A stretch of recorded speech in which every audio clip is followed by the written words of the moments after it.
Good morning. Today we're doing some wiring on the Jeep. One thing that we like to have with us is an air compressor. And in the past I've used a power tank, but I don't want to use one with the open bed of the truck. So what we've done is we've mounted a ARB dual compressor in the back. We're using a 813 mounting bracket. And what I like about the mounting bracket is this is the way it goes. And what I'm going to be able to do is I'll run my air chuck to here. And then these are rocker switch panels, and I'll put a rocker switch to turn the ARB on here. This here I mounted for a solar charger, so it'll hook into a battery box that I've got. But this will go from here to the red arc, and this gives me, the 813 gives me room to mount the red arc BC to BC DC charger. So what we're doing today is we're running power from the battery to the back. We've already done that under the Jeep. We run up along the frame, through the body panels, and then up and across over to the battery. So if you'll take a look over here, these are battery cables. This here will give me my safety switch and lights for the power. Once I get into wiring all this up, we'll go do another video, but that's what we're doing right now. Those wires actually will come into these two blocks here that we got off of Amazon. And if anyone needs any of the links for this stuff, I'd be happy to share it with you. Now let's go ahead and move up to the front, because the wires run up, over, around, and through. Or which we go.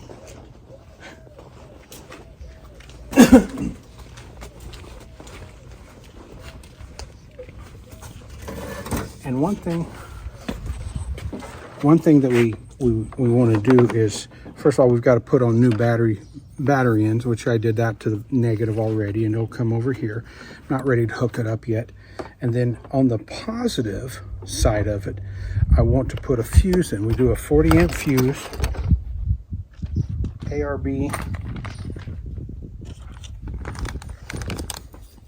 our red arc makes a good 40 amp fuse. It's a MIDI fuse, which you want to use the MIDIs because they're much better for this kind of thing, tighten down good. If your fuses aren't tight, it can actually start a fire. I've had that happen in my other Jeep once. So it didn't start the fire,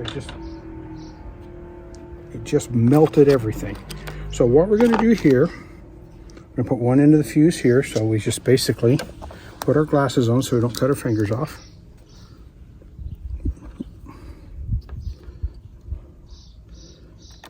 I trim back just a little bit.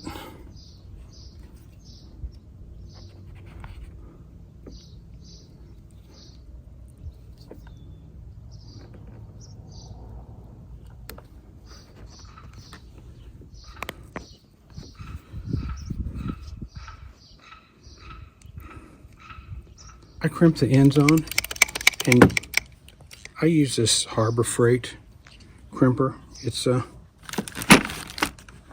pretty good. Clean this last little piece of paper off. Then this will go in here. It's a tight fit, but it'll get there. Then I use the crimper, place it on. I try to keep it square, just so it looks better. It's my OCD, but this is hard to do standing in two hands.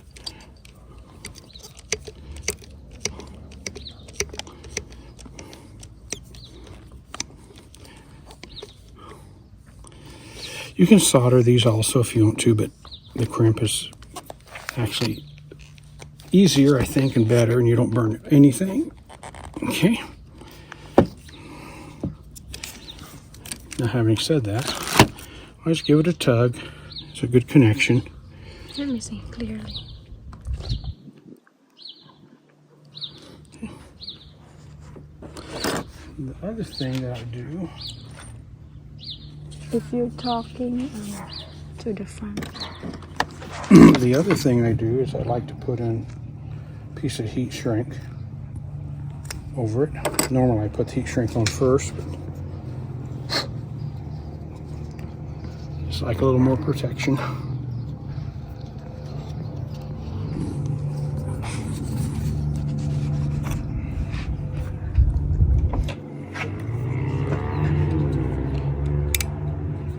What is that thing? This is a torch for the heat shrink.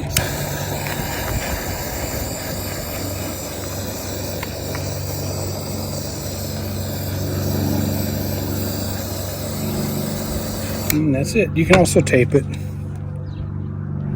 That's nice. Then I've got to do the same thing to this end. It'll be a little easier since I'm not fighting holding it. Ring it. They make wire strippers for this, but this works.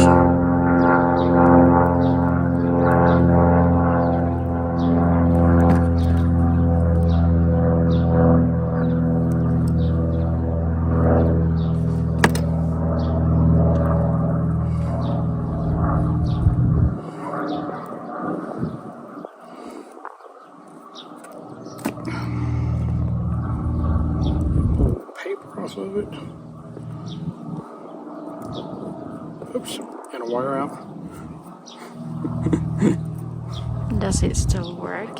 Oh yeah, it doesn't hurt it.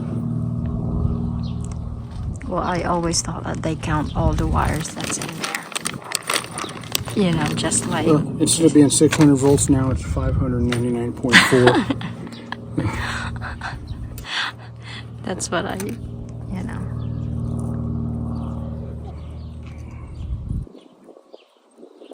So again, we slide this over.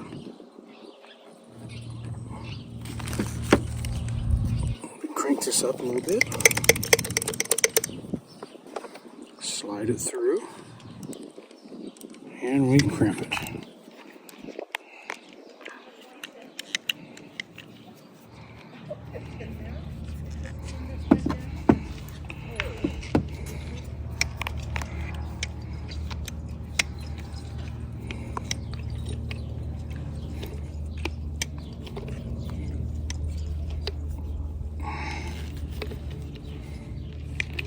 We crimp the short end, and I've got the heat shrink for it. So we're gonna put that up and heat shrink it, and try not to burn your fingers off. I love heat shrink. That's pretty satisfying, you know? Okay, yeah. So we're done with that one. Now I've got to put a battery terminal on the other end. So I'll take care of that. Same process, just a bigger terminal. So we ring it.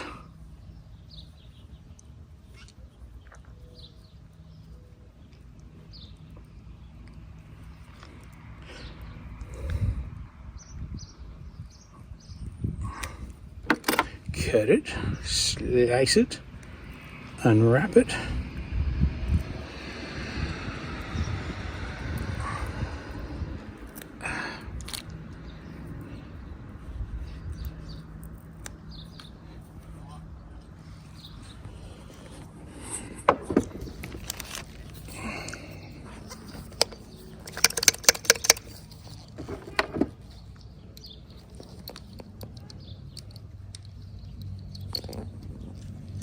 The battery lug. This is the battery end, will go on the battery post.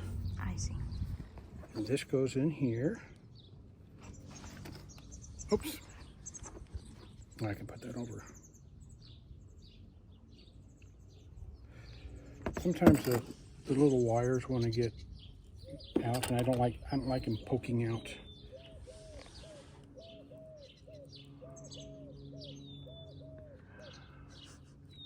Okay, so we got it in. I want both of them going the same way.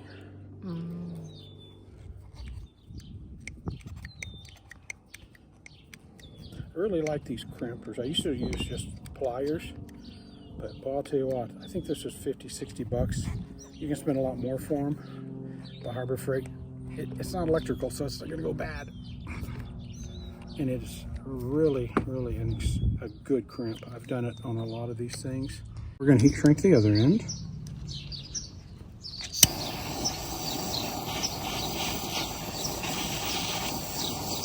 Heat shrink is a wonderful thing.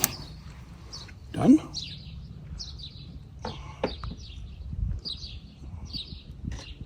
Now we're going to take these two small ends, one here. So the top one is the fuse. Yeah, top one's a fuse. Doesn't make any difference. I just like to have the fuse on top. So then we put these little nuts. These are 8mm. So We can just put the link.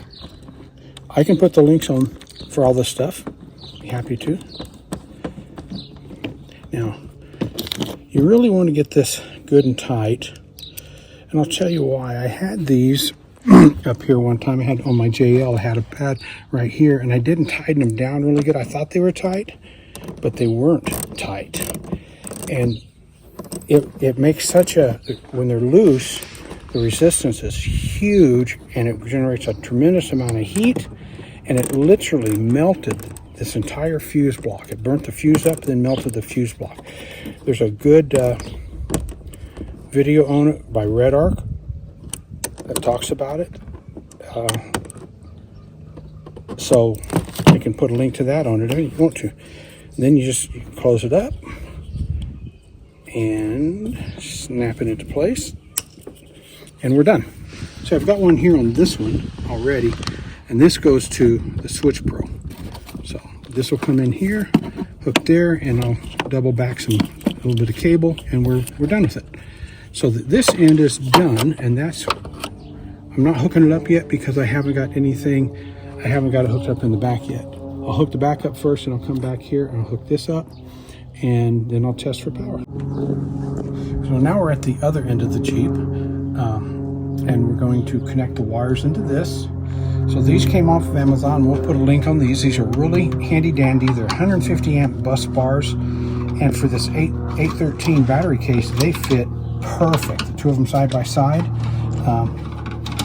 And the nice thing about them, because they're 150 amps, I'll be able to run other accessories off of it if I want to. Part of the whole purpose of this entire exercise is just being able to put a refrigerator back here. I love having a refrigerator with me, especially when it gets hot and I want something to drink. So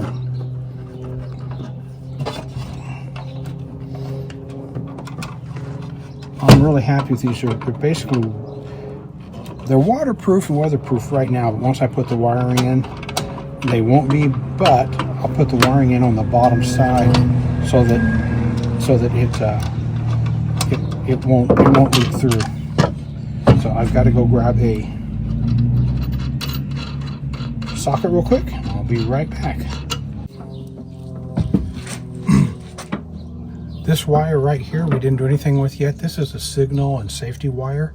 It will be connected to a switch on lead, and that way that will trigger a relay in the ARB, and it will that way it won't, you can't turn it on unless the key's on, which is a safety feature. I could make it work the other way, but I really want that because I don't want people screwing with it. I don't want it running if it's no need to. So anyway, I'm going to just set him out of the way for the time being. This is going to set like this. I'm going to bring these for right now. I'm going to bring them right here, which is just fine.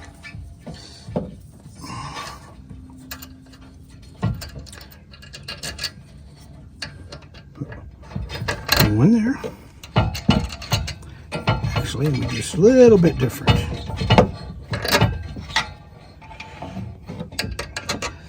The hole I brought it through is for another air chuck. You can actually, on these boxes, put in 3 different air chucks, which is kind of nice. I will clean this up with some wiring, harness, conduit, split conduit later.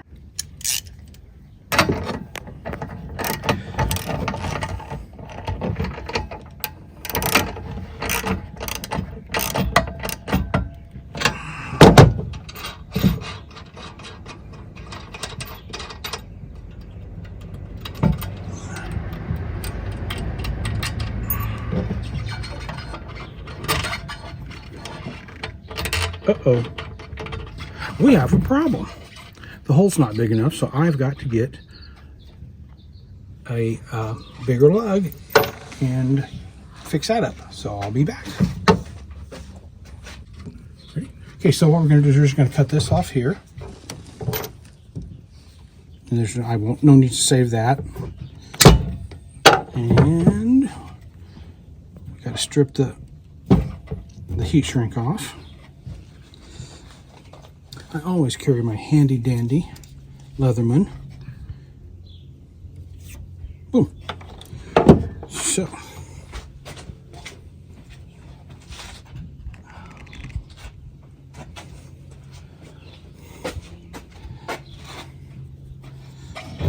same thing.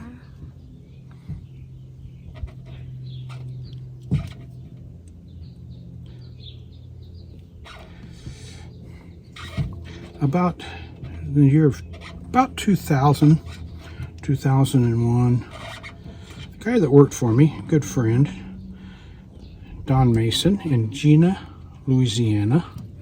He has since passed away, sad thing, but he gave me a box of these. It says hand brand. I have used them. They are like the best in the West that I have ever had. Absolutely love them. Oh, that's like that right there? Exactly that thing? Yeah, He gave me a you box of these. from that box? This is the last one that I got left. What year was that? It's around 2000, 2001. That's pretty cool. It is. I just, if I could find them, I'd buy more.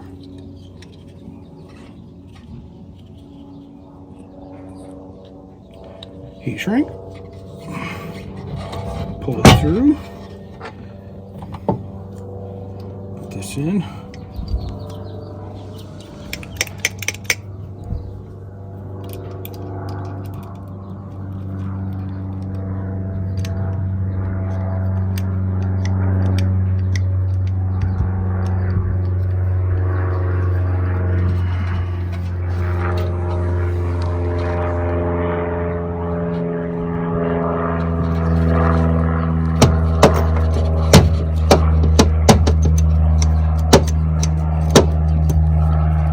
Crimping it.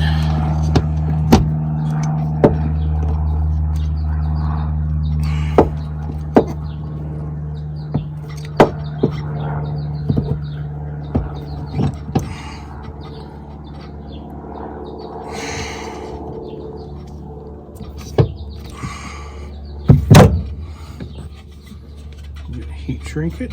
Give it a tug.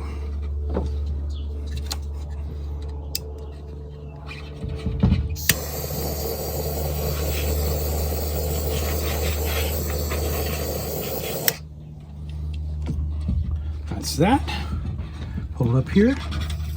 Whoop, hot. And like I said, I'll put grommets and conduit on this stuff to protect it.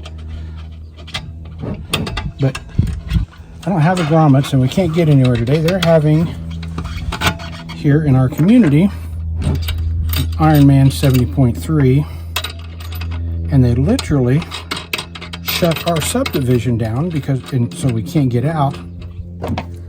It's because we're so close to the lake. Yeah, there's a lake just about a mile from us, and that's where they start the swimming.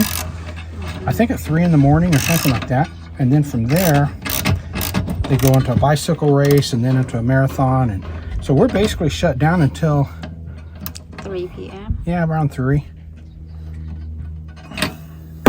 Okay, now that's that. Then I'm going to put these covers back on. Oops, I got to pull this out. Let's see how we're going to do this out this way. So I'll pull this one out.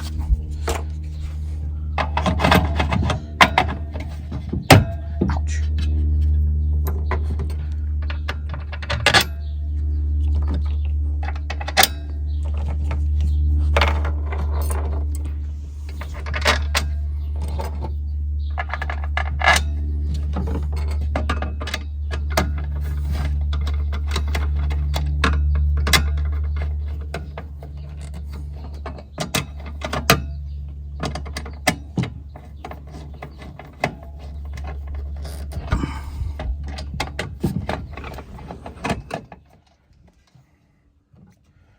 Okay, now we're putting a positive cover on.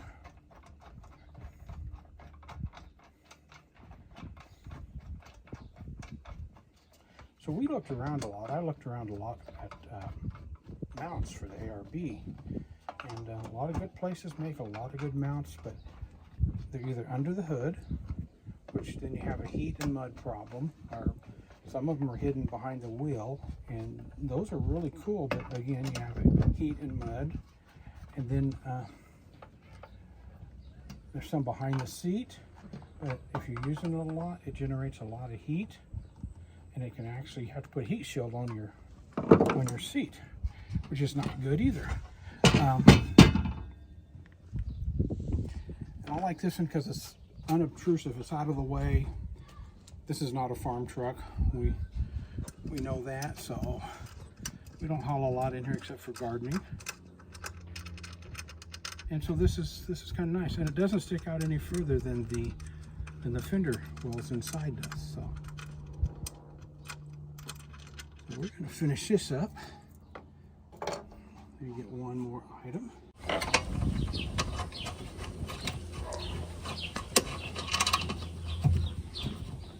I'll tighten that up later. Comes down here.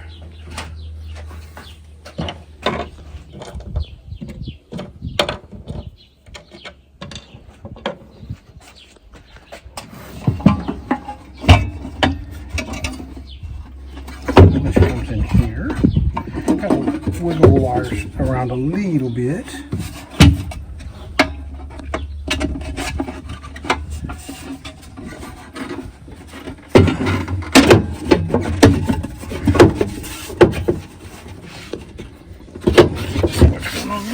Do this. It's hard to do.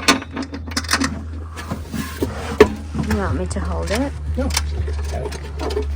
It's just once the wires settle in, it'll be okay. Mm-hmm. Yeah, just got to get these two screws on the top, and then we'll do some adjustments below, and it'll be just fine.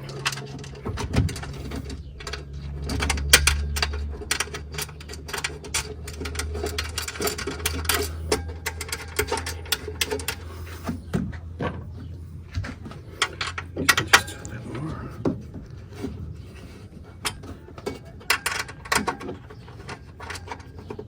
Okay. Right here's part of the problem. And over there somewhere, I think it's two. There you go. Oh, that's it. It's just the air hose is in the way. But it doesn't hurt. So I'll do this. Just tighten up a little bit so they can at least drive it.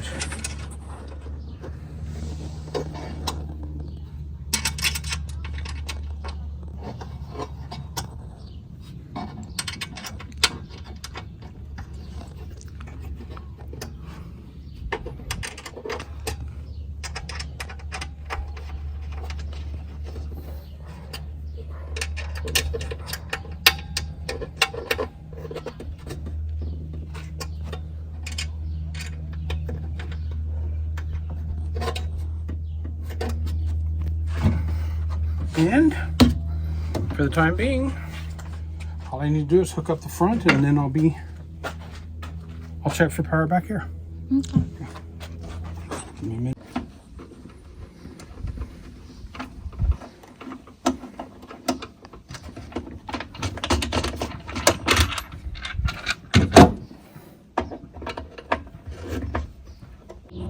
Okay, we have the connections made at the battery and back here now, so we're just going to test it. We should have 12 volts or so, and so let's just take a look, and ground to ground, and there to there. Oops. What number should it be? 12.57, so that's fine. That's what it's reading. If it was charging, it'd be at 14. So we have a successful install.